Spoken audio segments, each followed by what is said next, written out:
Assalamualaikum warahmatullahi wabarakatuh. Ya. Kitab Tuhfatul Tullab li Tawdihil Ibarati.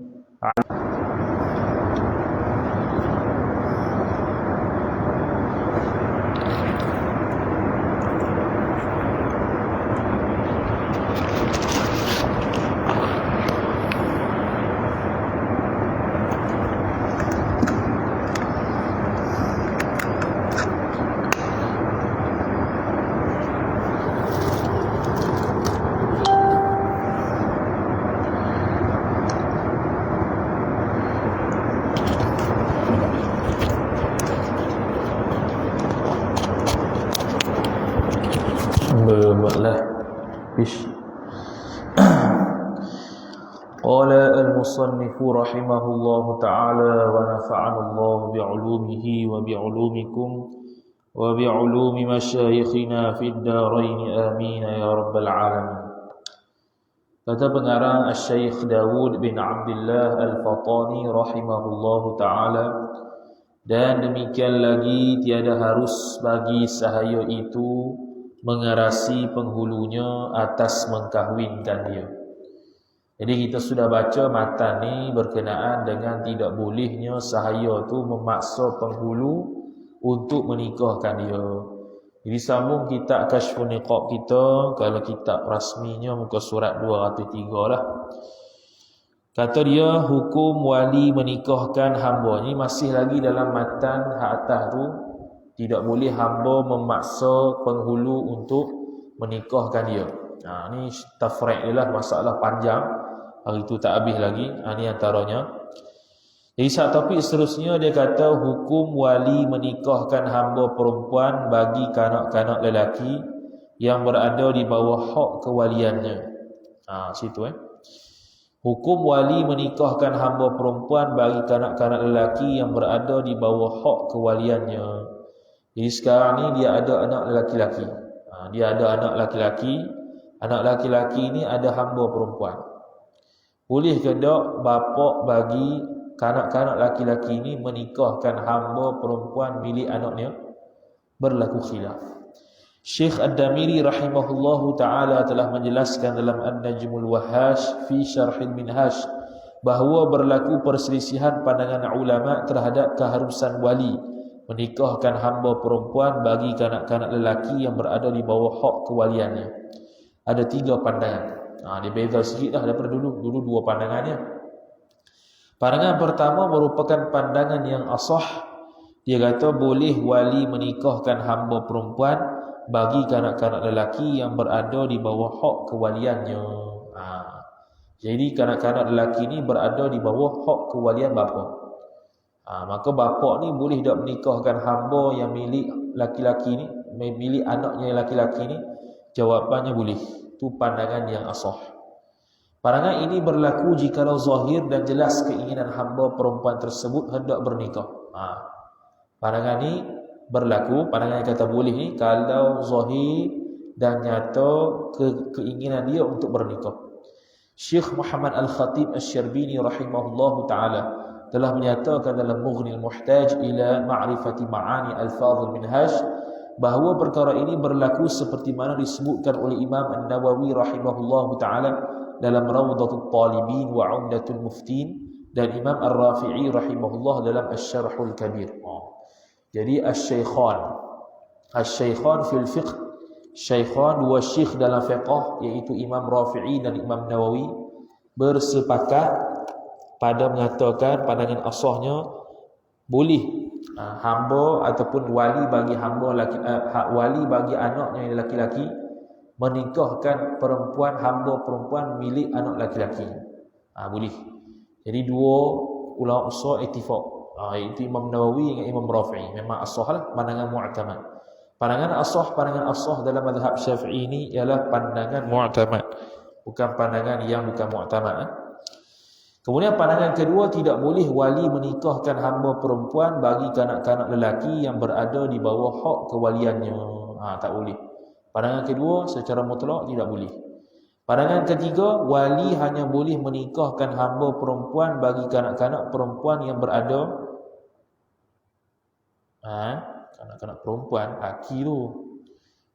Balik bukan kanak-kanak perempuan, betul semula kanak-kanak lelaki. Wali hanya boleh menikahkan hamba perempuan bagi kanak-kanak lelaki yang berada di bawah hak kewaliannya sahaja, bukannya silap betul tu. Betul. Jadi pandangan ketiga ni dia buat perbandingan. Ada anak lelaki, ada anak yang boleh, ada anak yang tak boleh. Jadi wali hanya boleh menikahkan hamba perempuan bagi kanak-kanak perempuan yang berada di bawah hak kewaliannya sahaja. Jadi pandangan ketiga kata kanak-kanak hamba perempuan yang milik bagi anaknya yang perempuan, barulah walinya boleh menikahkan dia. Tapi kalau anak dia tu lelaki memiliki hamba perempuan, tak boleh. Maka dia kata bukannya hamba perempuan bagi kanak-kanak lelaki yang berada di bawah hak kewaliannya. Hal ini berlaku kerana kadang-kadang kanak-kanak lelaki tersebut berhajat kepada hamba perempuan selepas diri anak lelaki itu telah baligh. Jadi pandangan sini dia bezakan antara anak perempuan dengan anak lelaki punya hamba perempuan. Jadi kalau anak perempuan memiliki hamba perempuan, maka walinya boleh menikahkan hamba perempuan tersebut. Tapi sebaliknya kalau anak tersebut lelaki, ada hamba perempuan, maka tak boleh wali menikahkan hamba perempuan tersebut, kerana illah dia ialah kerana boleh jadi lelaki tersebut berhajat kepada hamba perempuan tu setelah daripada baligh. Iaitu hajat apa? Hajat subuh lah, dengan menikah. Hukum wali menikahkan hamba perempuan bagi lelaki safih yang berada di bawah hak kewaliannya. Sekarang ni hukum wali menikahkan hamba perempuan bagi lelaki safih. Mana anaknya yang masih dalam hak kewaliannya, lelaki itu safih. Lelaki safih ni ada hamba perempuan. Boleh ke dia, bapa dia ataupun wali bagi lelaki safih ni menikahkan hamba perempuannya? Syekh Muhammad Al-Khatib Asy-Syarbini rahimahullahu ta'ala telah menyatakan dalam Mughnil Muhtaj ila Ma'rifati Ma'ani Al-Fadhil Minhaj bahawa wali bagi orang yang safih tidak boleh menikahkan hamba perempuan bagi safih tersebut tanpa mendapat keizinan daripada anaknya yang safih itu. Hal ini berlaku sebagaimana tidak bolehnya wali bagi orang yang safih tersebut menikahkan orang yang safih tersebut tanpa izinnya. Jadi dia buat qiyas masalah. Ini dia panggil dalil qiyas. Dalil qiyasnya ialah hamba bagi anak yang safih tadi tidak boleh wali tersebut menikahkan dia, seperti mana tidak boleh dia menikahkan anaknya yang safih tanpa ada izin. Ini dia panggil dalil qiyas. Qiyas sama-sama dari sudut tidak boleh dia menikahkan tanpa izin. Kemudian keharusan sultan menikahkan hamba perempuan bagi orang yang safih. Topik seterusnya. Boleh ke tak sultan menikahkan hamba perempuan bagi orang safih? Tadi wali, ini sultan pula. Syekh Muhammad Al-Khatib Asy-Syarbini rahimahullah subhanahu wa ta'ala telah menerangkan dalam Mughnil Muhtaj ila Ma'rifati Ma'ani Al-Fadhil Minhaj bahawa kedudukan sultan itu seperti mana bapa atau datuk dari sudut menjadi wali kepada hamba perempuan bagi orang yang safih. Maksudnya sultan boleh menikahkan hamba perempuan bagi orang yang safih kerana sultan itu mempunyai hak untuk menguruskan harta orang safih dan pernikahan orang safih. Jadi dia beza antara sultan dengan wali bagi orang safih. Jadi contoh kalau wali bagi orang safih tu bapa ataupun datuk. Dan sultan ni pula terhadap orang safih ni macam bapa, macam datuk dari sudut nisbah kedudukan menjadi wali. Bezanya ialah bapaknya atau datuknya yang menjadi wali tidak boleh menikahkan hamba yang safih tersebut, tak boleh. Tetapi sultan berbeza. Sultan boleh menikahkan hamba perempuan bagi orang safih tersebut kerana apa? Illah dia kerana sultan mempunyai hak untuk ada tasarruf, untuk menguruskan harta bagi orang safih dan tasarruf mengurus pernikahan orang safih. Dia beza. Jadi sultan mempunyai kedudukan seperti bapa atau datuk nisbah kewalian.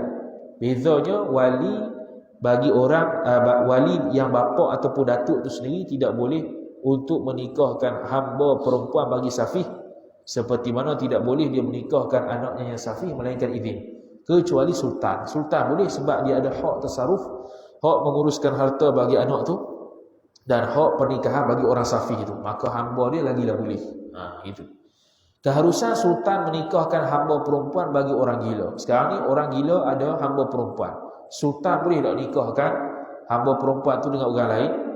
Maka Syekh Muhammad Al-Khatib Asy-Syirbini rahimahullahu ta'ala telah menerangkan dalam Mughnil Muhtaj ila ma'rifati ma'ani al-fadhil minhaj, bahawa kedudukan sultan itu seperti mana bapa ataupun datuk dari sudut kewalian, dari sudut menjadi wali kepada hamba perempuan bagi orang gila. Maksudnya sultan boleh menikahkan hamba perempuan bagi orang yang gila kerana sultan itu mempunyai hak untuk menguruskan hartanya dan pernikahannya. Samalah. Jadi kes sultan menikahkan hamba perempuan bagi orang safih ni, dua-dua ni sama, iaitu boleh. Nisbah dia tu, kedudukan dia menjadi wali seperti bapa ataupun datuk. Cuma dia boleh untuk menikahkan hamba perempuan bagi anak safih, hamba perempuan bagi orang safih dengan orang anak hamba perempuan bagi orang gila. Adapun walinya yang asal tak boleh. Kerana mesti kena minta izin orang safih juga untuk menikahkan orang safih tersebut. Kemudian terhalang sultan menikahkan hamba perempuan bagi kanak-kanak lelaki. Terhalang ni mana tidak boleh sultan menikahkan hamba perempuan bagi kanak-kanak lelaki. Yang ni kanak-kanak lelaki yang normal, yang tak gila, yang tak safih lah. Syekh Muhammad Al-Khatib Asy-Syirbini rahimahullahu ta'ala telah menerangkan dalam Mughnil Muhtaj ila ma'rifati ma'ani al-fadhil minhaj, bahawa tidak boleh sultan menikahkan hamba perempuan bagi kanak-kanak lelaki meskipun dirinya mempunyai hak menguruskan hartanya, kerana sultan tidak mempunyai hak untuk mewalikan pernikahannya. Untuk kanak-kanak dia hanya ada hak kewalian tasarruf harta, tidak ada hak kewalian tasarruf pernikahan. Maka dia tidak boleh menikahkan hamba perempuan bagi kanak laki-laki. Beza dengan orang safih dengan orang gila. Sultan ada hak tasarruf harta dan perkahwinan. Jadi itu beza dia. Terhalang sultan menikahkan hamba perempuan bagi kanak-kanak perempuan. Kanak-kanak perempuan yang tak gila, yang tak safih. Yang biasalah, yang normal. Sama juga, itu stick saja, iaitu sultan tidak boleh menikahkan hamba perempuan bagi kanak-kanak perempuan sebab tidak ada hak untuk sultan menikahkan kanak-kanak perempuan. Walaupun hak tasarruf harta ada pada sultan. Habis, hukum wali menikahkan hamba perempuan beragama Majusi. Belum. Wali ni ada hamba perempuan, bukan. Kanak-kanak, tak habis macam. Hukum wali menikahkan hamba perempuan beragama Majusi bagi kanak-kanak lelaki yang berada di bawah hak kewaliannya. Jadi sekarang ni dia ada anak dan ada hamba bagi anak. Hamba bagi anak tu beragama Majusi. Boleh ke ada wali yang Islam ni menikahkan hamba-hamba perempuannya yang Majusi? Maka dia kata berlaku perselisihan pandangan ulama terhadap keharusan wali menikahkan hamba perempuan beragama Majusi bagi kanak-kanak lelaki yang berada di bawah hak kewaliannya, seperti mana perbezaan pendapat yang telah dibahaskan dulu. Ada dua pendapat. Pendapat pertama ni pandangan mu'tamad menurut Imam An-Nawawi rahimahullahu ta'ala. Dia kata boleh wali yang beragama Islam menikahkan hamba perempuan yang beragama Majusi bagi kanak-kanak lelaki yang berada di bawah hak kewaliannya. Ini terbina atas pandangan menikahkan hamba perempuannya berdasarkan hak pemilikan, bukannya hak kewalian. Ini merupakan pandangan yang asah menurut Syekh Abu Ali rahimahullahu subhanahu wa ta'ala. Jadi hamba anak lelaki bagi seorang wali ada hamba perempuan Majusi. Boleh ke tak wali itu menikahkan hamba Majusi tersebut? Pandangan mu'tamad menurut Imam Nawawi boleh.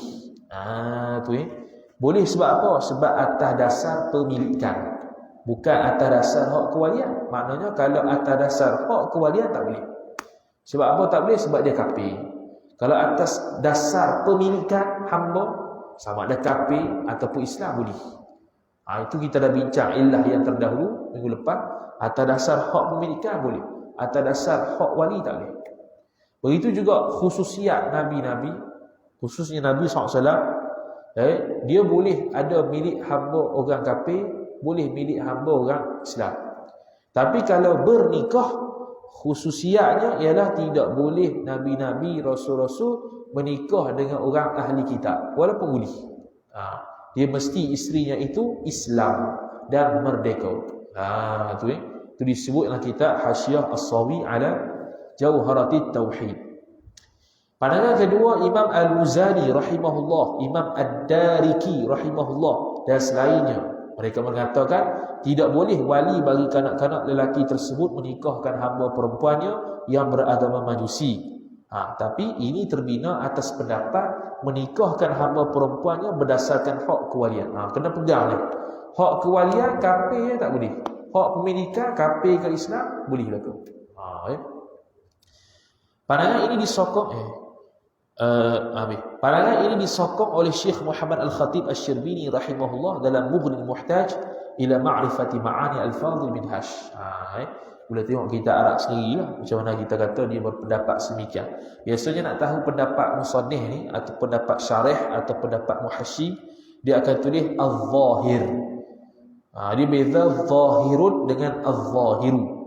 Kalau al-zahiru tanpa dengan alif lam, maka maksudnya al-zahiru indi. Zahir bagi aku. Bagi aku makna bukan kadang-kadang menurut mazhab, tapi menurut dia berdasarkan dalil. Tapi kalau zahirun tanpa alif lam, zahirun takdirnya ay zahirun likulli ahadin. Zahir bagi setiap orang. Tu maksudnya. Jadi bila kita faham al-zahir daripada al-zahir alif lam, itu makna al-zahir indi. Inilah mana-mana kitab pun, tak fiqh ke, nahwu ke, akidah ke, sarah ke, mana-mana pun sama. Syekh Ad-Darimi rahimahullahu ta'ala telah menyatakan dalam An-Najmul Wahash fi Syarh Al-Minhaj bahawa wali bagi kanak-kanak tersebut tidak boleh menikahkan hamba perempuannya yang beragama Majusi tersebut. Namun begitu, pada hamish kitab ini kitab An-Najmul Wahash menjelaskan bahawa seyogianya pada masalah ini terjadinya perselisihan pandangan ulama seperti mana yang telah dibahaskan di atas. Jadi Syekh Ad-Darimi kata tak boleh, dia tak sebut khilaf. Dia kata tak boleh. Tapi hamish kitab ni, mana ta'liq bawah dia ada tulis kata ada khilaf yang seperti mana kita sebut di atas. Okey. Hukum bapa bagi anak perempuan janda yang gila menikahkan hamba bagi anak perempuan janda tersebut. Boleh. Hukum bapa bagi anak perempuan janda yang gila. Jadi bapa ada seorang anak yang statusnya janda lagi pula gila. Bapa tu nak menikahkan hamba bagi anak perempuan janda tersebut. Situ. Jadi bapaknya ada anak perempuan yang janda lagi gila. Hak janda dan gila ni pula ada hamba perempuan. Boleh ke tak pak dia menikahkan hamba perempuan tu? Syekh Muhammad Al-Khatib Asy-Syirbini rahimahullahu ta'ala telah menjelaskan dalam Mughnil Muhtaj ila Ma'rifati Ma'ani Al-Fadhil Minhaj bahawa boleh seorang bapa ataupun datuk dan ke atas menikahkan seorang hamba perempuan bagi anak perempuannya yang janda dan gila. Hal ini berlaku kerana bapaknya dan ke atas, yakni datuk dan seterusnya, boleh menguruskan harta kepunyaan pemilik hamba perempuan tersebut dan mewalikan pernikahan pemilik hamba perempuan tersebut. Pemilik siapa dia? Anak perempuan dia lah.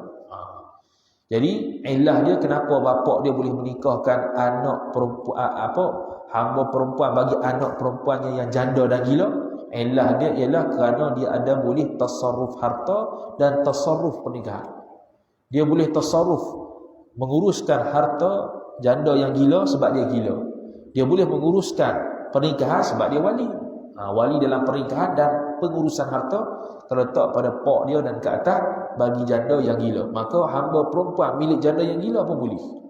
Gitu ya, senang.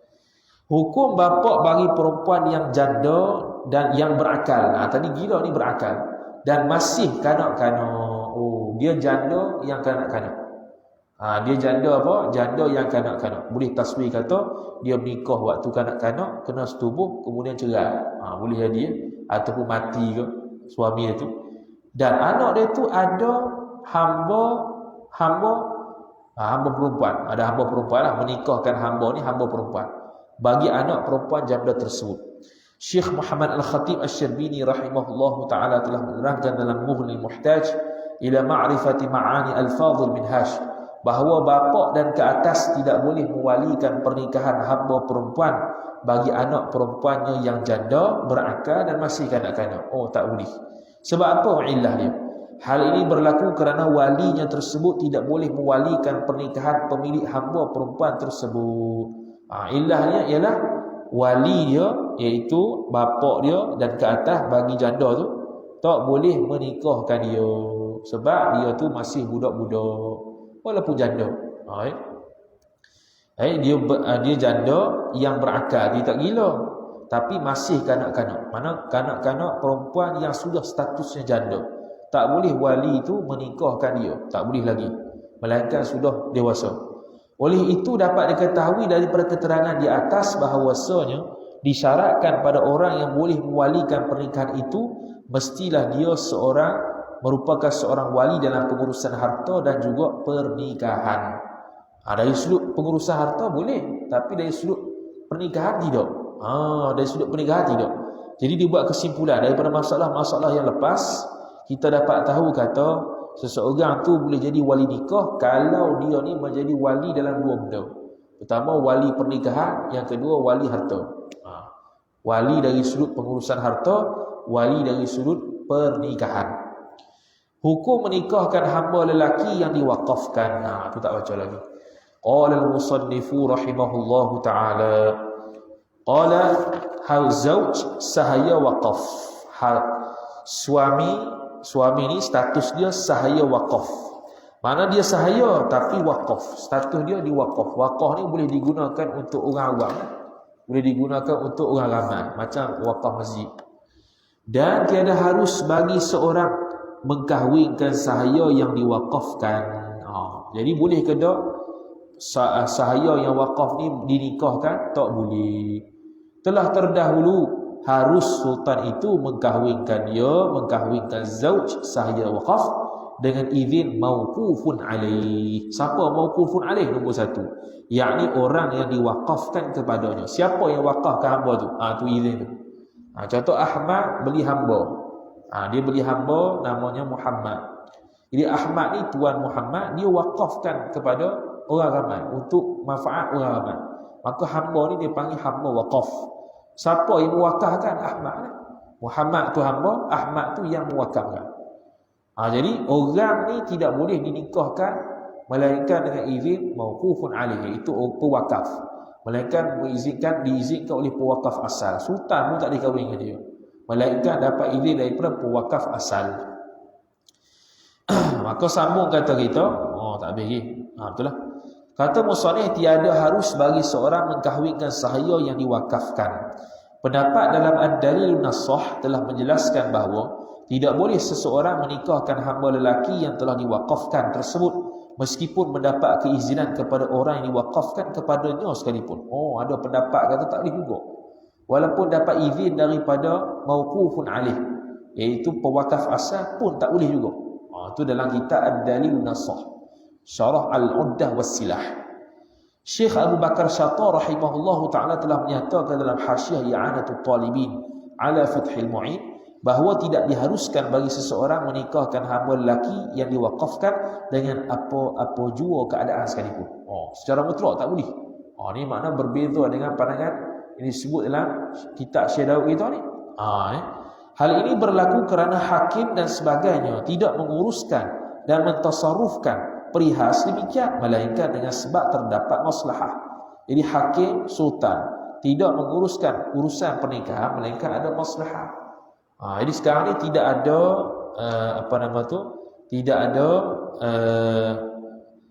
tidak ada hak bagi wakaf bagi hamba ataupun suami yang tarafnya hamba, tahap dia wakaf untuk bernikah walaupun dapat izin daripada pewakaf sekalipun. Hebat ni. Namun begitu tiada sebarang maslahah sama sekali pada menikahkan hamba lelaki yang diwakafkan. Hal ini berlaku kerana apabila dinikahkan hamba yang diwakafkan tersebut akan bersangkut paut dengan mahar dan nafkah. Akan sangkut paut dengan mahar dan nafkah bagi pewakaf tu lah. Kena pula bayar maharnya, bayar nafkahnya dan sebagainya. Jadi kita tahu ni pandangan kedua. Pandangan kedua, secara mutlak tak boleh untuk menikahkan hamba wakaf. Pandangan kedua seperti mana Syekh Daud sebutlah, boleh menikahkan dengan izin pewakaf yang asal. Ni sebut sajalah. Sama kita tak ada lah. Jadi kena sabar sikit lah tu. Nak habis ni bab saya hamba saya punya suami tu. Habis dah. Bukan nak habis dah, habis dah. Habis dah ni. Masuk dah lain. Masuk dah lain. Syarat zauj lagi. Syarat suami lagi. Habis dah. Bab hamba baru habis.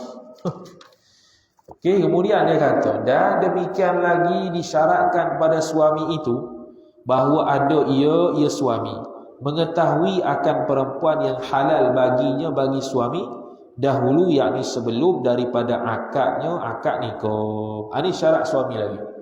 Yakni dia tahu perempuan yang bakal dia kahwin tu orang yang boleh kahwin, bukan orang yang haram kahwin. Dia mahram ke apa bukan. Dia tahu kata, orang yang aku nak kahwin ni boleh kahwin. Kita kashfun niqab. Suami perlu mengetahui bahawa perempuan yang bakal dinikahinya itu halal. Kata musannif, maka tiada sah berkahwin ia dengan dia. Yakni meskipun nyata selepas akad nikah bahawa perempuan tersebut ternyata bebas daripada iddah dan bukannya mahramnya sekalipun. Hal ini berlaku kerana berhati-hati dengan ulang 2 kali. Dengan abda'. Abda' tu apa dia? Farash perempuan yang asalnya haram kemudian dihalalkan dengan cara akad nikah. Jadi sekarang ni kalau kita tak tahu dia ni halal ke tak bagi kita, ataupun ragu-ragu dia ni halal ke tak bagi kita, tak sah nikah. Walaupun selepas akad nikah sah tu kita baru tahu kata, betul lah dia memang halal sebab dia lepas daripada iddah. Dia memang halal sebab dia bukan mahram, bahkan ajnabi, pun tidak sah. Dia kena sebelum akad betul-betul yakin kata dia ni orang yang halal. Sebab tu kalau Tok Qadi kalau dia nikah ke orang, dia sebut nama, dia suruh tengok dulu. Yakin ke tak ni nak nikah dengan dia ni? Nikah dengan dia, yakin. Yakin ke sekadar yakin? Nak tahu dia tu betul perempuan yang kita nak nikah dan tahu dia tu orang yang halal untuk kita nikah. Bukannya orang yang haram. Syekh perkara ini disebutkan oleh Imam An-Nawawi rahimahullah dan Imam Ar-Rafi'i rahimahullah dalam bab perzinaan. Syekh Ibn Hajar Al-Haytami rahimahullah ta'ala telah menerangkan dalam Tuhfatul Muhtaj di Syarh Al-Minhaj bahawa seyugianya dan semestinya seorang suami itu perlu mengetahui, yakni zan. Mengetahui sini bukan yakin, tapi boleh memadai dengan zan, bahawa perempuan yang hendak dikahwini iaitu merupakan perempuan yang halal dinikahi.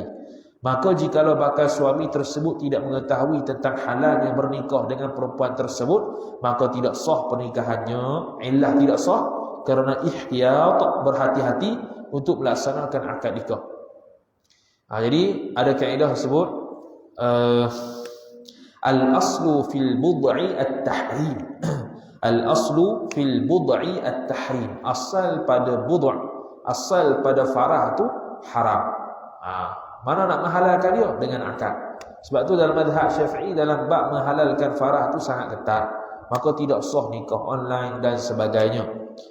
Menikahkan saudara perempuannya dalam keadaan syak, sama ada dirinya telah baligh ataupun tidak. Menikahkan saudara perempuannya, saudara perempuan anak adik ataupun kakak lah, dalam keadaan syak sama ada dirinya telah baligh ataupun tidak. Okey. Dia kata jikalau seseorang berkehendak untuk menikahkan saudara perempuannya dalam keadaan tidak mengetahui bahawa hamba perempuannya sudah baligh.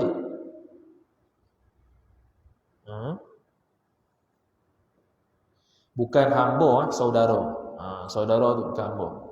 Jikalau seseorang berkehendak untuk menikahkan saudara perempuannya dalam keadaan tidak mengetahui bahawa saudara perempuannya sudah baligh ataupun sebaliknya. Sebab kalau dia budak-budak tak boleh nikahkan lagi. Baligh baru boleh. Tu pun kalau wali aqrab tak ada, hilang habis dah, tinggal wali abad. Kemudian nyatalah, zahirlah diri saudara perempuannya tadi telah baligh, maka sah pernikahannya. Yang kata nyata ni yakni nyata selepas akad. Nyata ni maksudnya nyata selepas akad. Tapi dalam bab baligh tak ada masalah. Jadi kalau contoh dia syok, dia aku ni baligh ke tak ini? Umur 9 tahun. ada kemungkinan balik, dia pun akad lagi lah, akad lagi. Sah nikah, sah. Lepas tu dia tanya, mu ni balik ke tak? Balik. Sah tak? Sah. Intaha ad-dalilun nasah. Okey. Khuntha muskil, menikahkan saudara perempuannya. Khuntha muskil jadi wali bagi adik ataupun kakak dia. Boleh ke tak? Jikalau seorang khuntha muskil menikahkan saudara perempuannya, kemudian nyata ni selepas akad. Kemudian nyata bahawasanya diri khuntha muskil merupakan seorang lelaki, maka sah pernikahan tersebut. Sama juga. Syak dari sudut jantina sebab dia khuntha muskil. Jadi khuntha muskil ni tengok pak tak ada, tu tak ada, tinggal dia lah yang wali terdekat. Maka dia pun salam pula, dia pun nikah ke orang dengan adik dia. Lepas nikah nyata kata dia ni lelaki, sah. Walaupun sebelum akad tu syak dia ni jantina ni lelaki ataupun perempuan. Sama juga syak dari sudut balik ataupun tidak, sah belaka. Hukum menikahkan hamba perempuan bagi pewarisnya dalam keadaan zan bahawa pewarisnya masih hidup dan ternyata sebaliknya. Hukum menikahkan hamba perempuan bagi pewarisnya dalam keadaan zan bahawa pewarisnya masih hidup. Tengok dulu. Syekh Muhammad Al-Khatib Asy-Syarbini rahimahullahu ta'ala telah menerangkan dalam Mughnil Muhtaj ila ma'rifati ma'ani al-fadh minhaj bahawa jikalau seseorang menikahkan seorang hamba perempuan bagi pewarisnya dalam keadaan zan, pewaris. Jadi hamba perempuan ni ada penghulu. Hamba perempuan ada penghulu. Bila ada penghulu, mati penghulu tu. Penghulu tu bila mati tidak ditaklikkan dengan merdeka, maka dia tetap hamba. Siapa yang akan mewarisi dia? Pewaris dia. Pewaris penghulu. Ahli waris penghulu itulah yang akan mewarisi hamba tu. Jadi sekarang ni hamba ni nak nikah. Hamba ni nak nikah. Jadi hamba perempuan ni milik siapa? Milik pewaris. Pewaris bagi penghulu tu. Lepas tu sekarang ni dia nak nikahkan hamba perempuan yang milik bagi pewaris penghulu tu dalam keadaan dia zan bahawa pewarisnya masih hidup. Tiba-tiba lepas akad nikah sah kata, mati punya. Sah ke tak nikahan tu? Tu. Maka dia kata, dalam keadaan zan bahawa pewarisnya masih hidup, kemudian ternyata ni yang selepas akad bahawa pewarisnya sudah meninggal dunia, maka sah pernikahan tersebut. Sebab kalau pewaris dia masih hidup, pewaris dia lah kena jadi wali. Sebab dia tu jadi pewaris bagi penghulu asal dia. Penghulu asalnya jadi wali bagi hamba tu, nisbah kewalian. Tiba-tiba penghulu mati, pergi kepada ahli waris. Jadi ahli waris yang boleh menikahkan hamba tu. Ahli waris pula tak tahu pergi mana. Jadi orang lain menikahkan hamba perempuan milik pewaris tu dalam keadaan zat dia masih hidup. Tiba-tiba nyata sebaliknya, mati dah pokoknya. Sah nikahan. Hukum seorang bernikah dengan perempuan yang kehilangan suaminya dalam keadaan nyata kematiannya selepas akad nikah. Seseorang bernikah dengan perempuan yang kehilangan suami. Okey, contoh MH370. Jadi dia berkenal lah dengan isteri ni, yang mana suaminya ni MH370 mati. Bukan mati, hilang. Jadi sekarang ni suami hilang ni tak mesti mati. Jadi macam mana? Tunggu lama tak habis-habis lagi. Kemudian adalah orang lelaki kenal dia pun nikah. Lepas akad nikah tu sah, baru nyata kata dapat berita memang sungguh suami dia mati. Lagu mana? Syekh Muhammad Al-Khatib Asy-Syarbini rahimahullahu ta'ala telah menjelaskan dalam Mughnil Muhtaj ila ma'rifati ma'ani al-fadh minhaj bahawa jikalau seseorang bernikah dengan seorang perempuan yang kehilangan suaminya dan selepas melalui iddah, kemudian nyata selepas akad bahawa suaminya telah meninggal dunia, maka sah juga pernikahannya menurut pandangan jadid. Mana ada khilaf ni? Qaul qadim makna seolah-olah kata tak sah.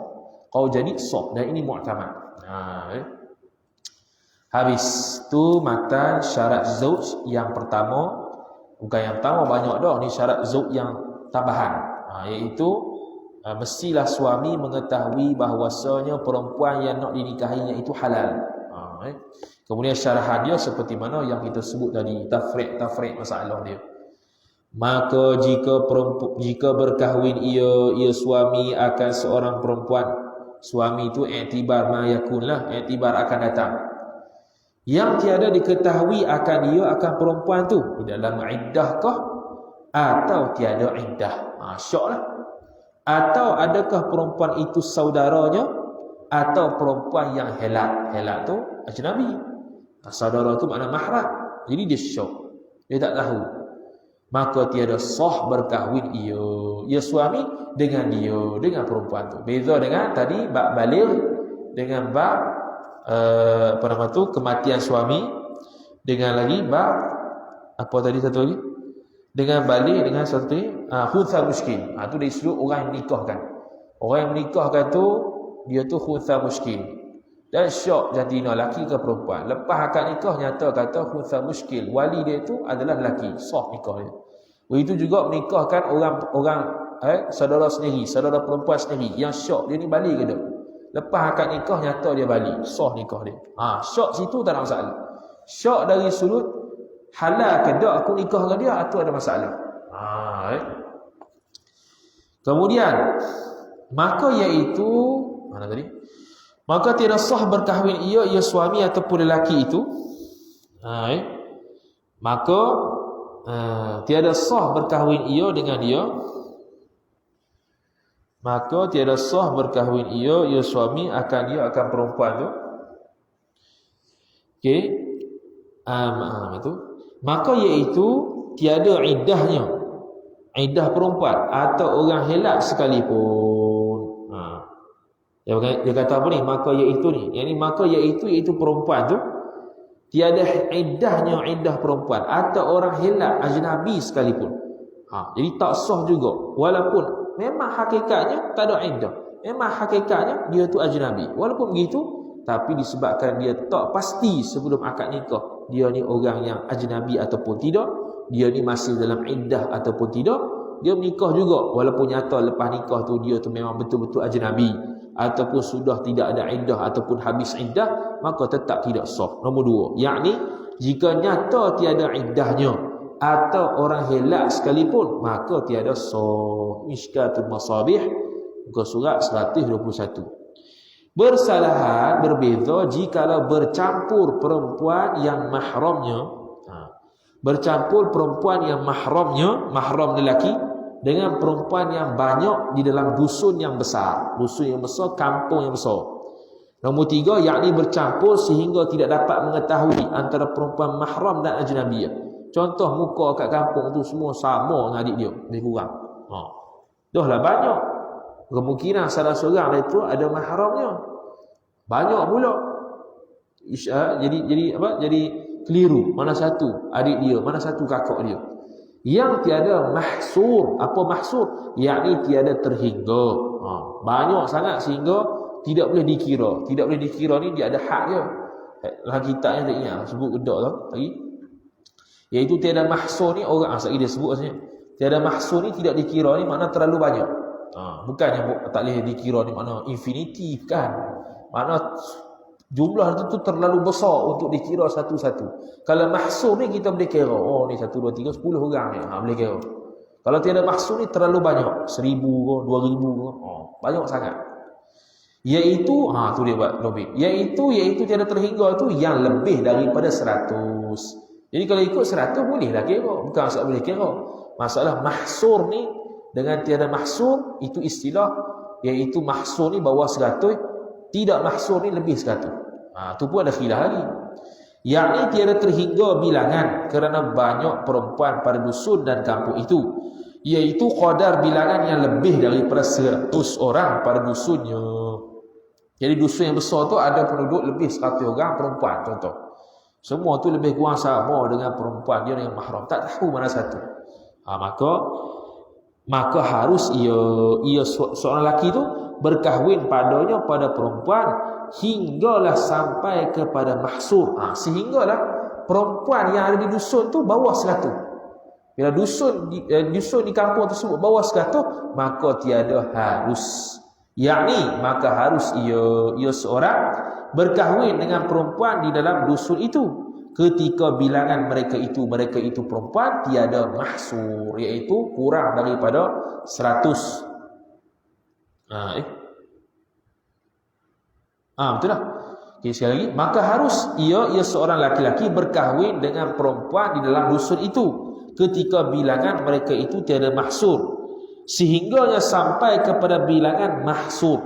Nak kata gini, harus nikah laki-laki dengan perempuan dalam dusun itu bermula daripada kampung itu lebih daripada 100 orang perempuan sehinggalah mengecil jadi bawah daripada 100 orang. Maknanya nak kata orang tersebut boleh menikah dengan perempuan tu sekira-kira kalau perempuan dalam dusun tu sudah mencapai bawah 100 baru boleh nikah. Kalau atas 100 tak boleh, kerana ada kemungkinan ada di kalangan yang dikahwin itu mahram dia. Maka pada ketika itu tiada haruslah. Maka pada ketika itu ketika mana? Ketika itu ketika tiada mahsur. Ketika itu ketika tiada mahsur, tiada haruslah. Mana ketika mahsur harus, ketika tiada mahsur tidak harus. Tiada mahsur tak terhingga, mana ada qadarnya lebih daripada 100. Maka hatu tak boleh nikah. Tapi kalau sudah mahsur, sudah terhingga iaitu 100 dan ke bawah, maka dia panggil boleh untuk nikah. Tu matang kita. Kemudian kita ni kata dia mahram perempuan bercampur dengan ramai wanita dalam satu kampung yang besar. Kata musannif, maka harus ia berkahwin padanya. Syekh Ad-Damiri rahimahullahu ta'ala telah menjelaskan dalam An-Najmul Wahash fi Syarhil Minhaj bahawa diharuskan dan dihalalkan bernikah kerana lebih memenangkan dan menggalibkan kepada pihak halal. Tu alasannya. Illah dia ghulibal halal, dimenangkan, dighalibkan yang halal. Bukan itu sahaja, bahkan dihalalkan seseorang berkahwin dengan perempuan di kampung besar tersebut kerana mengamalkan asalnya, iaitu pada asalnya perempuan tersebut bukannya mahram. Jadi dia kata dihalalkan seorang berkahwin dengan perempuan di kampung besar tersebut kerana mengamalkan asalnya, iaitu pada asalnya perempuan tersebut bukannya mahram. Al-aslu ajnabiyyun. Al-aslu fi ghairil mahsuri ajnabiyyun. Maknanya sebaliknya betul lah. Al-aslu kamu besar kata ni. Dihalalkan seorang berkahwin bukan mahsur. Al-aslu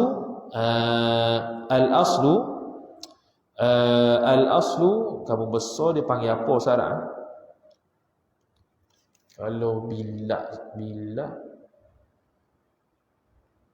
kalau qaryah dusun kecil. Bila kalau bila dusun besar ataupun negeri. Tu kalau bahasa Arab lah. Kalau kampung besar, kampung kecil ni, dusun kecil ni mana kampung. Dusun besar, kampung besar ni makna dia macam bandar, mana ada banyak kampung. Ada banyak kampung besar, kampung kecil satu-satu ya, tilik pada satu-satu. Jadi dia kata halal seorang berkahwin dengan perempuan di kampung besar kerana mengamalkan asalnya, iaitu pada asalnya perempuan tersebut hukumnya bukan mahram. Bila bukan mahram maka boleh nikah. Tapi kalau kat kampung besar ni pula syarat boleh nikahnya ialah kalau mahsur. Kalau tiada mahsur maka tak boleh juga. Seperti mana disebutlah Syekh Daud tadi. Syekh Muhammad Al-Khatib Asy-Syarbini rahimahullahu taala telah menyatakan dalam Mughni bahawa harus bernikah tersebut sama ada melalui jalan ijtihad ataupun selainnya. Ijtihad ni dia ambillah tanda-tanda macam mana dia kenal perempuan ni. Perempuan ni contoh adik dia tu ada tanda kot dekat badan dia yang boleh dia kenal tu adik dia. Jadi dia tengoklah tanda kat tangan, kalau ke mana tak ada. Tak ada mana bukan mahram. Contoh tu ijtihad. Tu antara salah satu ijtihad. Ataupun selainnya tanya orang ke apa ikutlah. Habis. Kemudian kata musannif rahimahullah, dia kata tadi maka harus ia berkahwin padanya pada dusun besar hingga sampai kepada mahsur, iaitu bawah pada 100. Maka tiada harus maka tiada harus tu tadi harus. Maka harus ia berkahwin padanya hingga sampai kepada mahsur. Maka tiada harus, yakni bawah tu baca orang tu, yakni maka harus ia seorang tu berkahwin dengan perempuan di dalam dusun itu ketika bilangan mereka itu tiada mahsur. Mana beli ayat tadi kata tiada mahsur, tak boleh. Jikalau bercampur perempuan yang mahramnya dengan perempuan yang banyak, di dalam dusun yang besar yang tiada mahsur, maka harus ia berkahwin. Terbalik itu. Terbalik itu. Ini terbalik Urai terbalik tadi. Jadi tiada mahsur maknanya lebih 100. Kalau mahsur bawah 100. Jadi kalau dusun yang besar tu tiada mahsur. Tiada mahsur ni makna lebih daripada 100. Maka bila lebih daripada 100, kembali kepada kaedah asal sesuatu. Asal perempuan dalam kampung yang besar, dalam dusun yang besar itu ajnabi. Bila ajnabi kampung besar tu ghalibnya tiada mahsur, iaitu lebih daripada 100. Bila lebih daripada 100, maka hukum dia adalah harus nikah. Harus nikah dengan mana-mana perempuan di dusun tersebut, sama ada melalui ijtihad dan sebagainya, boleh, sebab tiada mahsur. Sehinggalah dia mahsur, sehinggalah dia sampai tahap bawah 100 orang perempuan tu dalam dusun tersebut. Maka ketika itu barulah tiada harus. Sebab apa tiada harus? Ini illah dia.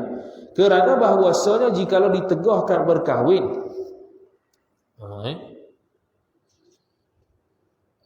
kerana bahawasanya jikalau ditegahkan berkahwin, niscaya tertutuplah pintu nikah. Ini harus ni illah bagi kata harus bernikah bagi seseorang berada di kampung dusun yang besar yang perempuannya tiada mahsur. Sebab apa harus? Kerana bahawasa jikalau ditegahkan berkahwin, kalau kata dalam kampung ni ada adik aku ni tapi tak tahu, tak cah mana satu. Kalau kita tegahkan berkahwin dengan sebab tu saja, niscaya tertutuplah pintu nikah. Niscaya tertutuplah pintu nikah. Susahlah kawan tu nak nikah dengan siapa? Dia duduk di kampung tu. Tengok kasih nikah kata musannif, niscaya tertutuplah pintu nikah. Ini merupakan illah dan sebab kepada keharusan bernikah dengan perempuan yang berada dalam satu kampung yang besar, meskipun tidak mengetahui mana satukah dalam kalangan perempuan di kampung tersebut merupakan mahramnya. Intaha an-najmul wahash. Ini illah bagi kata tak. Illah bagi kata harus nikah, bukan illah bagi kata tiada harus. Sebab kita akhir kataan tu, maka tiada harus. Ni illah bagi tiada harus ke harus? Illah bagi harus.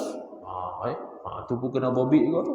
Lepas tu ada dalam Kashful Niqab ni dia nyatakan illah bagi siapa tu yang kata harus. Harus tu illah apa? Illah ni harus. Illah ni adalah illah bagi harus bernikah, iaitu sebab kalau tak menikah akan tertutup pintu nikah pada lelaki tu. Susahlah dia. Kerana tiada sunyi daripada tiada sunyi daripada musafir kepada suatu negeri ada saudaranya, sebab tiada sentosa. Mana tadi? Ini dikata kerana tiada sunyi daripada musafir kepada suatu negeri ada saudaranya, sebab tiada sentosa daripada pergi mahramnya kepada negeri itu. Jadi dia kata sebab apa? Ini ilah kedua. Kenapa kita kata boleh bernikah dengan orang perempuan yang dalam dusun besar? Yang dalam dusun besar tu ada salah satunya mahram kita. Kerana tiada sunyi, yang ni tak bebas. Tak bebas, tak sunyi daripada musafir kepada suatu negeri ada saudaranya, saudara lelaki. Tak sunyi, tak bebas. Setiap kali dia pergi kepada tempat-tempat tertentu. Negeri ni kampung besar juga. Negeri ataupun kampung besar tu tak bebas daripada mesti akan ada saudaranya juga. Dalam keadaan tak tahu saudaranya tu siapa. Sebab tiada sentosa daripada pergi sebab tiada sentosa daripada pergi mahram lelaki tadi kepada negeri itu. Tiada sentosa ni mana tidak aman, tidak bebas daripada pergi mahramnya kepada negeri itu. Confirm. Boleh jadi bila dia tu musafir tempat lain, mahramnya pun ada tempat tu. Kalau dia pergi tempat A, mungkin boleh jadi mahramnya pun ada situ. Di tempat B, mungkin ada mahramnya di situ. Di tempat C, mungkin ada mahramnya di situ. Sebab apa? Sebab tidak mahsur. Beza kalau mahsur. Okey, maka dia kata, kitab musannif kita ni, sebelum tu baca habis. Bersalah jika ada negeri itu mahsur, iaitu bawah 100 orang, seperti 20. Nombor 1, yakni seperti bilangan 20 orang perempuan yang ada pada kampung itu. Tetapi 100 dinamakan mahsur. Tetapi 100 dinamakan mahsur. Kalau lebih 100 barulah dia ada mahsur. 100 tu masih mahsur. Kalau lebih 100 dia ada mahsur. Mana kalau negeri itu mahsur, terbataslah sikit perempuan tu. Bila terbatas sikit perempuan tu, boleh jadi dia tu nikah dengan yang mahram tu lebih besar. Dipanggil peluang untuk bernikah dengan mahram sendiri bila mahsur lebih besar berbanding dengan tidak mahsur. Kitab Kashfun Niqab kita, kata musannif, sebab tiada sentosa daripada pergi mahramnya kepada negeri itu, yakni Syekh Ad-Damili rahimahullahu taala telah menerangkan dalam An-Najmul Wahash bahawa jikalau seseorang bermusafir kepada suatu negeri yang lain, niscaya kita tidak akan berasa aman dan selamat daripada mahram perempuan yang juga boleh jadi musafir ke negeri tersebut. Kita pergi ke tempat A, boleh jadi walaupun asal dia perempuan mahram ini berada di kampung A, boleh jadi tak dia musafir ke kampung B seperti mana kita musafir ke kampung B, boleh jadi. Boleh jadi dia musafir ke kampung C, boleh jadi seperti mana kita musafir ke kampung C. Bukan dia duduk di tengah kampung boleh jadi belaka. Jadi tak selamat, tak sentosa. Syekh Ibn Hajar Al-Haytami rahimahullah dalam Tuhfah, Syekh Muhammad Al-Khatib Asy-Syarbini rahimahullah dalam Mughni, dan Syekh Muhammad Ar-Ramli rahimahullah dalam Nihayah telah menyatakan bahawa maksud mahram di sini secara mutlak, sama ada mahram yang sabit dengan keturunan atau susuan atau pernikahan ataupun persemedaan. Jadi mahram secara mutlak ni bukan mahram keturunan saja, bukan mahram susuan saja, bukan mahram pernikahan saja, bahkan mahram secara mutlak. Hukum berburu dalam keadaan bercampur. Bila dia bercampur antara lelaki, dicampur antara mahram dengan bukan mahram, dia pun masuk istitrad, satu masalah berburu satu masalah berburu yang mana kita buru tu buruan yang sudah dimiliki dengan buruan yang tanpa dimiliki. Boleh ke tak kita makan? Boleh tak kita ambil? Ada kata hukum berburu dalam keadaan bercampur antara buruan yang sudah dimiliki dan buruan yang tanpa pemiliknya. Sekarang ni kita nak tembak binatang yang tak ada orang milik lagi. Tiba-tiba kita tengok situ, ada 2-3 binatang yang sebahagiannya ada milik, sebahagiannya belum milik. Jadi kita punya mana satu? Tak tahu. Ada syubhat situ. Maka Syekh Ad-Damili rahimahullahu taala dalam kitab An-Najmul Wahash, Syekh Muhammad Al-Khatib Asy-Syarbini rahimahullah dalam Mughni telah menerangkan bahawa masalah bercampurnya mahram perempuan dengan para wanita di satu kampung yang besar tersebut diserupakan dengan masalah berburu. Dipanggil qiyas. Oleh itu, jikalau bercampur, dia sama ada qiyas lah sini, qiyas masalah. Jikalau bercampur antara binatang buruan yang dimiliki oleh seseorang dengan binatang yang diharuskan berburu kerana tiada pemiliknya sama sekali, hal keadaan binatang yang diharuskan berburu tersebut lebih banyak dan tiada batasnya, maka tidak haram seseorang hendak berburu di tempat tersebut. Ni hukum buruan. Sekarang ni di hutan tersebut ada banyak binatang. Contoh binatang tu ada 200 binatang. Banyak tiada mahsur. Dan sekarang ni dia nak berburu, boleh ke tak? Sebab dia tahu dalam 200 ni ada pemiliknya. Mana kebanyakannya lagi tak ada pemilik, tapi dia tak tahu nak mana satu yang ada pemilik, mana satu tak ada. Boleh ke tak dia berburu? Jawabnya boleh. Jadi samalah. Bila pergi satu dusun, satu kampung besar, ada banyak perempuan. Dan dia tahu di kampung tersebut mungkin ada mahramnya. Boleh ke tak dia menikah? Boleh. Hukumnya adalah boleh. Perempuan yang diharamkan atas seseorang bernikah dengan sebab li'an. Ini pun sama juga, qiyas masalah. Perempuan yang diharamkan atas seseorang bernikah dengan sebab li'an, bercampur dengan ramai wanita dalam satu kampung yang besar. Li'an ni sumpah laknat tu lah. Tuduh zina kan li'an? Ingat gitu. Tuduh zina saja. Tuduh zina. Kalau tak mau setubuh tu lain, tu ilah. Li'an ni tuduh zina. Sehingga suruh sumpah 4 kali. Kali kelima hak tu yang kali terakhir. Pihak lelaki dan pihak perempuan. Kalau tak masing-masing tak mengaku salah belaka, kawan tu kata berzina suami dia. Dia kata tak berzina. Maka kena sumpah li'an. Sumpah li'an 4 kali. Li'an ni tak masuk lagi ni. Sumpah li'an 4 kali. 4 kali. Kali kelima tu kali terakhir. Sumpah laknat. Kalau lah aku salah, laknat Allah atas aku. Tu kat akhirat nanti. Maka dua orang ni cerai li'an. Cerai li'an. Bercerai li'an ni tak boleh nikah dah sampai bila-bila. Tak boleh nikah dah sampai kiamat. Sebab dia dah sumpah laknat dah. Tinggal mahkamah Tuhan nanti. Jadi sekarang ni perempuan yang haram nikah atas sebab li'an ni, dia bercampur pula dengan ramai wanita dalam satu kampung yang besar. Boleh tak kita menikah dengan orang perempuan yang ada di kampung tersebut? Tu ya isu dia. Syekh Muhammad Al-Khatib Asy-Syarbini rahimahullah ta'ala telah menerangkan dalam Mughni bahawa jikalau bercampur dengan perempuan yang diharamkan ke atas seorang lelaki bernikah dengannya atas sebab li'an dengan bilangan yang banyak daripada para wanita bukan mahram yang lain dalam satu kampung yang besar, maka harus orang lelaki tersebut bernikah dengan salah seorang perempuan dengan para wanita yang berada di kawasan kampung besar tersebut. Perkara ini berlaku seperti mana dijelaskan oleh Syekh Al-Jurjani rahimahullah ta'ala. Syekh Muhammad Al-Khatib mungkin boleh jadi perempuan wanita yang dili'an tu dia tak kenal dah. Tak kenal ni maknanya contoh sebelum dia waktu dia jadi isteri dia tu dia huduh. Dia huduh. Lepas kena li'an dia jadi cantik. Dia pergi spa ke apa, jadi cantik. Dia ingat tu bukan bini dia. Jadi dia tahulah bini itu ada di kampung tu tapi dia tak tahu mana satu. Sebab tak nampak pun. Rupanya hak dia suka tu contoh bini dia. Dan bini dia pun tak perasan hak tu suami dia sebab suami dia pun kawan handsome pula. Contohlah buat masalah ni. Jadi boleh ke tak dia menikah dengan salah satu perempuan di kampung tersebut? Boleh. Pada zahirnya bolehlah sebab tak tahu.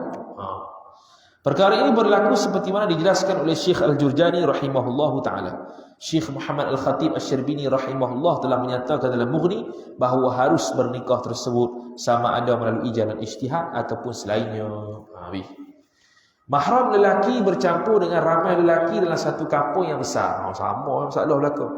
Ni mahram lelaki pula. Mana ni sebuah perempuan. Nisbah perempuan ada mahram lelaki, adik dia, khabar dia dalam kampung tu.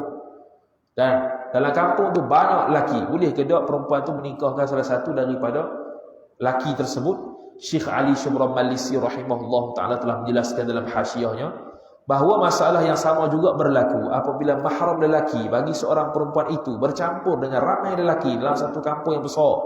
Maka harus bagi perempuan tersebut bernikah dengan salah seorang lelaki daripada kampung tersebut. Boleh juga. Hanya sahaja para ulama tidak membahaskannya kerana sudah dapat difahami daripada perbahasan seseorang wanita yang merupakan mahramnya bercampur dengan ramai wanita yang bukan mahram dalam satu kampung yang besar. Jadi para ulama tak bincang. Syekh Ali Syubram Malisi tolong tambah ya. Sebab apa tak bincang? Sebab ma'ruf seperti perbahasan yang lepas. Hukum bernikah dengan perempuan yang tidak diragui status bukan mahramnya di kampung yang besar. Hukum bernikah dengan perempuan yang tidak diragui status bukan mahramnya. Kita tak ragu. Mana? Kita menikah di salah seorang perempuan di kampung yang besar yang kita tak ragu statusnya itu bukan mahram. Syekh Ad-Damiri rahimahullah ta'ala telah menerangkan dalam An-Najmul Wahash fi Syarh Minhaj bahawa masalah yang dibincangkan di atas itu hukumnya berlaku apabila meliputi kesamarannya pada kampung yang besar tersebut berkenaan bercampurnya perempuan yang mahram dengan para wanita lain yang amat banyak. Namun begitu jikalau memungkinkan seorang lelaki bernikah dengan seorang perempuan yang tidak mencurigakan ataupun tidak diragui status perempuan tersebut bukan mahramnya, maka tiada halangan sama sekali daripada syarak terhadap keharusan lelaki tersebut menikah bersama. Jadi yang kita duk bincang tadi itu, di kampung tu boleh nikah ke tak kalau ada kecurigaan, kesamaran, ada syak boleh jadi kampung tu ada mahram aku. Tapi kalau tidak ada keraguan, tidak ada sifat curiga kepada mahram dia tu ada di kampung tu, tak ada halangan, boleh nikah secara mutlak. Tu yang nak kata sini. Dia tidak ragu status tu bukan mahram, tak ragu. Mana-mana perempuan di kampung yang besar tu dia tak ragu langsung manakah mahram, manakah tidak, tak ada. Semuanya bahkan bukan mahram. Maka boleh dia menikah mana-mana perempuan. Seterusnya bercampur isterinya dengan ramai wanita yang bukan mahram.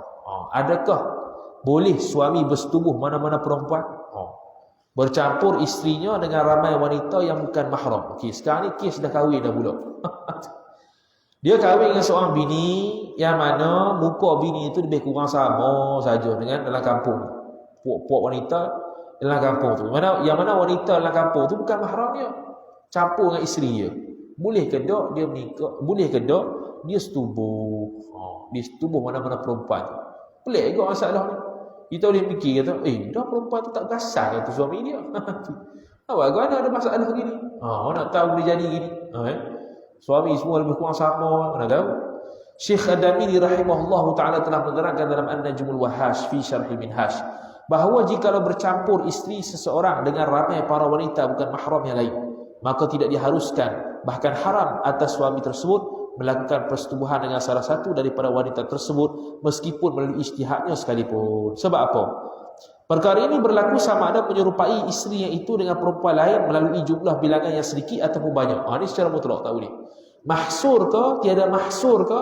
Tak boleh secara mutlak setubuh dengan mana-mana perempuan yang lebih kurang sama dengan isterinya. Walaupun dengan ijtihad sekalipun tak boleh. Hal ini berlaku kerana persetubuhan itu, ni illah ya, hanya sahaja diharuskan bagi seorang lelaki melalui akad nikah, bukannya ijtihad. Tu dia punya illah. Jadi kita al-aslu fil bud'i at-tahrim. Asal pada bud', iaitu farad, itu haram.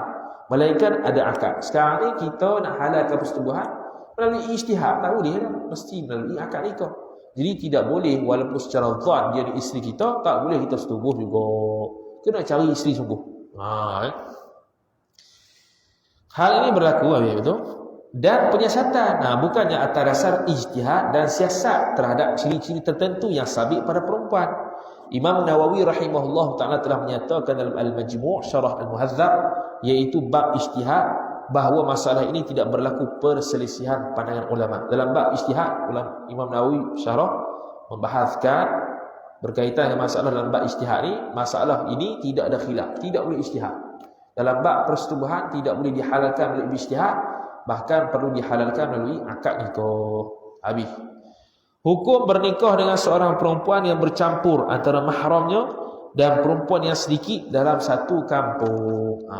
Hukum nikah dengan seorang perempuan yang bercampur antara mahramnya dan perempuan yang sedikit dalam satu kampung. Wallahu ta'ala a'lam. Ada soalan?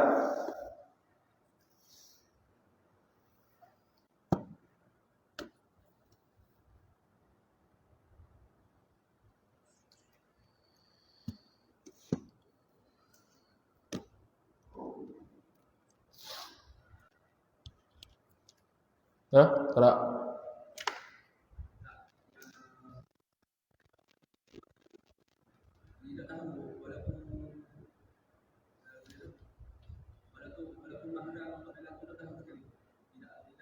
Siapa tak tahu ni? Tak tahu suami dia lagi?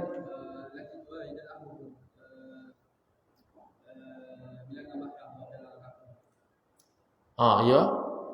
Bilangan mahram. Ya. Dia tak tahu tak apa. Yang dia tahunya secara umum kata ada mahram situ, tapi tak tahu mana satu. Tapi syaratnya perempuan tu dalam kampung tu tiada mahsur lah, lebih daripada 100. Lebih daripada 100 orang. Ini dia sudut harus kedak nikah salah seorang perempuan di kampung tersebut. Sekarang ni ada sifat curiga. Ada syak kata, dalam kampung ni ada mahram weh, tapi tak tahu lah satu. Tak kisahlah seorang ke 2, 3, tak tahu lah satu. Dan di kampung tersebut tu pula perempuan tu lebih daripada 100 orang. Contoh kita letak 200 orang. Maka bila ada 200 orang, tu bik kaedah asal pada kampung yang besar tu perempuannya ajnabi, maka boleh nikah. Nisbah boleh nikah. Tapi lepas nikah nyata-nyata hak tu mahram dia, hak tu batal nikah. Hak tu ya.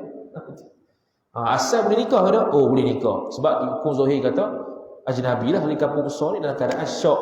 Di dalam kampung ni mungkin ada mahram dia. Tak tahu mahram dia 2 orang ke 3 orang ke 4 orang 5 orang. Tapi ada lah. Sebab terpisah waktu kecil. Contohlah. Tiba-tiba dia nikah, lepas nikah, rupanya mahram, batal nikah tu, fasah. Fasah, cerai melalui fasah nikah. Itu kita nak bahas ni, boleh ke tak nikah? Tu ya. Lepas tu nyata mahram, terbatal nikah. Tu ya. Sama juga macam pro isteri yang li'an ni. Rupa-rupanya lepas nikah apa? Isteri aku dulu patut perangai sama walaupun wajah beza. Tercerai sendiri. Tu ya.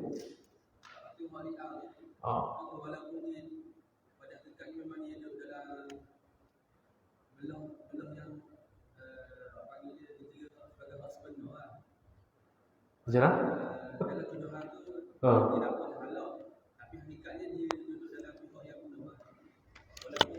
Betul? Memang tak boleh nikah sampai bila-bila. Yang mutlak ni tu. Dah sabit li'an oleh hakim habis selesai. Sampai kiamat ni tu. Walaupun betul ke tak betul. Yang tak betul tu dia kena laknat sungguh lah. Sebab dia bohong. Sebab tu disumpah laknat tu dia dibuat oleh syarak tu supaya orang yang bohong tu tak berani untuk sumpah laknat. Tapi berani juga. Tu memang kena.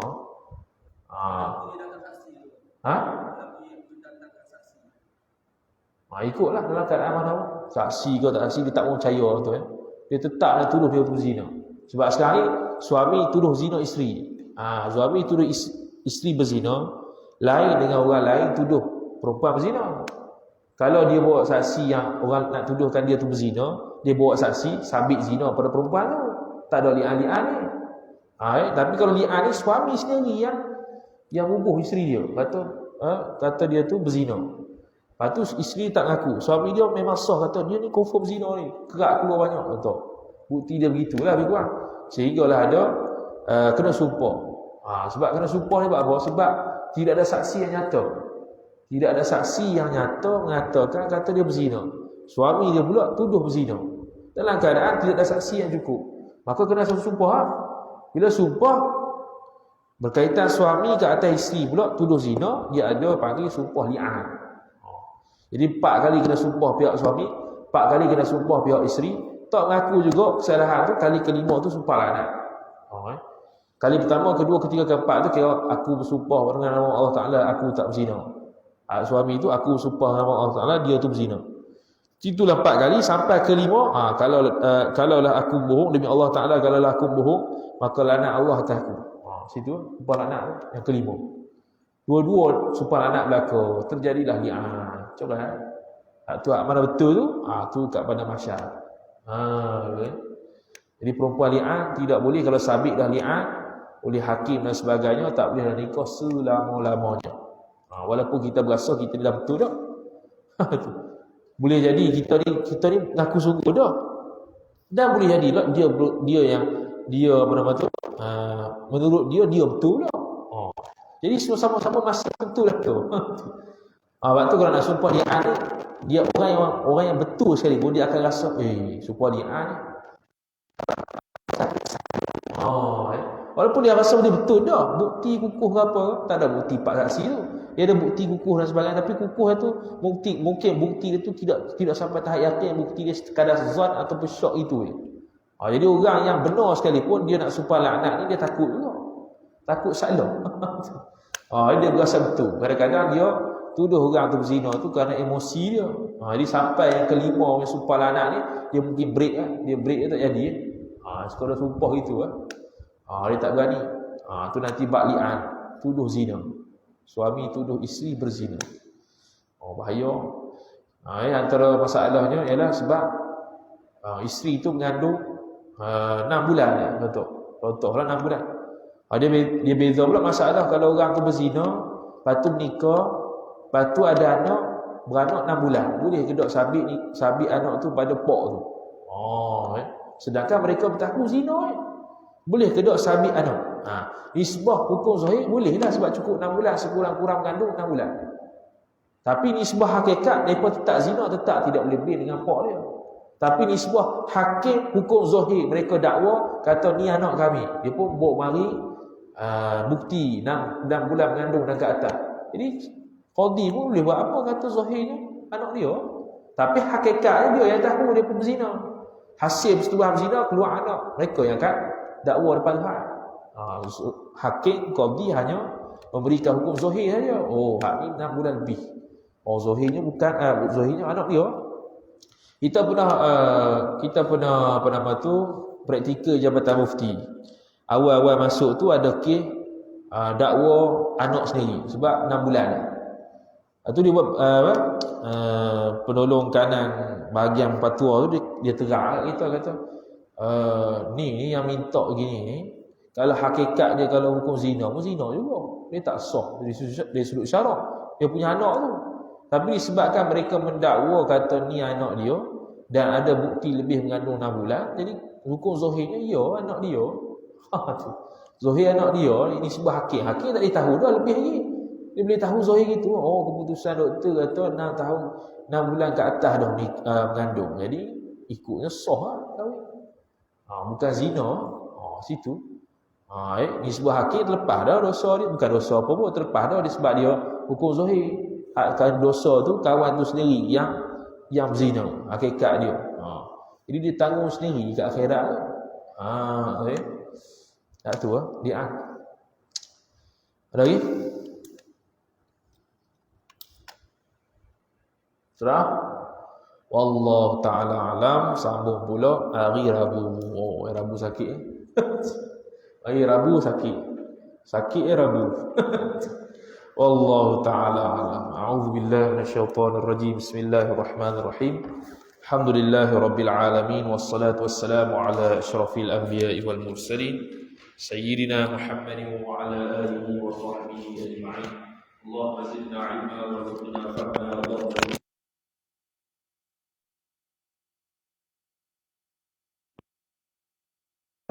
وعلى آله وصحبه وبارك وسلم والحمد لله رب العالمين. السلام عليكم ورحمة الله